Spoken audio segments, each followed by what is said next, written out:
Hey, what's going on guys? So today I'm going to be showing you how you can take some amazing pictures at night time. Obviously right now we're just waiting for the sun to go down behind me and then we'll get into it.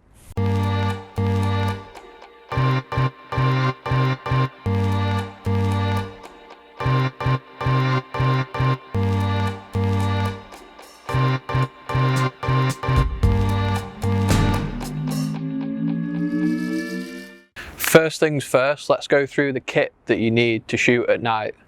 Honestly, the only thing you really need is a camera that shoots in full manual, but having one of these will make a massive difference. Not having a tripod is going to restrict you massively. Without a tripod, you're going to need to keep your camera completely still, and that means you're going to have to set it down on objects like this in order for you to do a long exposure. So obviously you're a lot more restricted in where you can go and what you can shoot if you don't have a tripod to just set up anywhere you want. I know that it costs a lot of money and it's a pain to carry, but trust me, get one of these. I've put a few down there in the description for you. The second item that I'd recommend getting is one of these guys, a shutter release. This isn't as needed as a tripod, but it's going to reduce your shake just that little bit more. Every time you take a picture on your camera, you're going to shake the camera just a little bit. You can overcome this by putting a 2-second delay on. Most cameras have that built in, but it's a lot better with the shutter control, and you can expose for more than 30 seconds if you want to with one of these guys as well. I know that it's a little bit perfectionist. I'm just saying you don't want to be that person that gets that perfect shot to come home and find that it's got a little bit of shake in it. So yeah, these guys are cheap and you can expose for longer than 30 seconds when you've got one. I've put a few down there for you guys to check out for yourselves. Anyway, with all of that out of the way, let's start taking some pictures. First thing I want to show you guys is some reflection shots. So here I am at Media City, UK, and look at all of that water behind me. This is a great spot to find some reflection shots, especially with all of the lights hitting the water. Okay, so I'm going to take a shot. Now, let's see how it looks. You're best off shooting at the lowest possible ISO, so for this shot I chose ISO 100. Then with my F number I decided to go for F11. I know a lot of people like to shoot at like F22 or as high as they possibly can. I choose sort of mid-range F numbers, and that's because of diffraction. Now if you want a more detailed explanation of this, I'm going to be making a video on that, so just check the description because I will post the link in there when it's ready.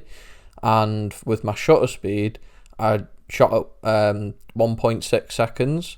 So I just tend to keep those kind of ISOs and F numbers nailed in, and then I'll just change the shutter speed depending on what the exposure is looking like in the back of the camera.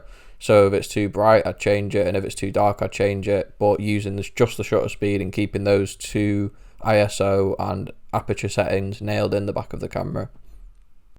You don't necessarily just have to use water, even though you probably will find a lot in your city. You could use glass, you could use metal, literally anything that's reflective. You could get creative with it as well. I mean, try and bring your own water with you, make puddles, make reflections, and see how that goes. Next thing we're going to be looking at is light painting.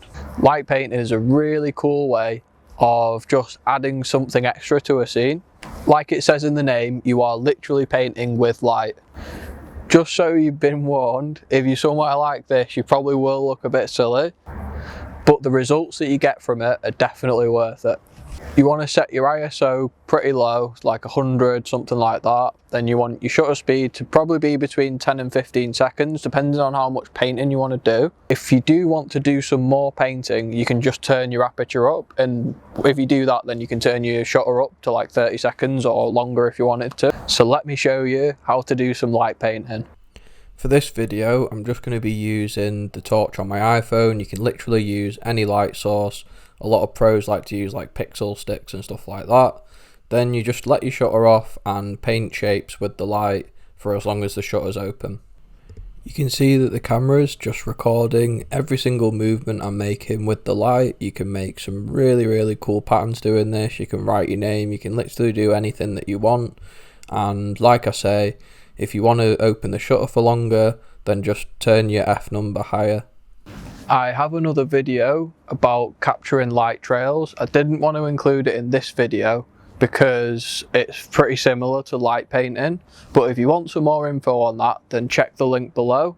The last thing I'm going to show you is a really cool technique for night photography, and that's finding some interesting light sources just like the one behind me. So like shooting with like neon colours, blues, any sort of coloured light is going to add something really interesting to your photo. You can use this for like portrait shoots. Check out the pretty famous photographer Brandon Wolfel. He's become renowned for doing this kind of thing. You can also use it for like nightscapes, anything like that. It's going to add something really interesting, and it's definitely worth trying out.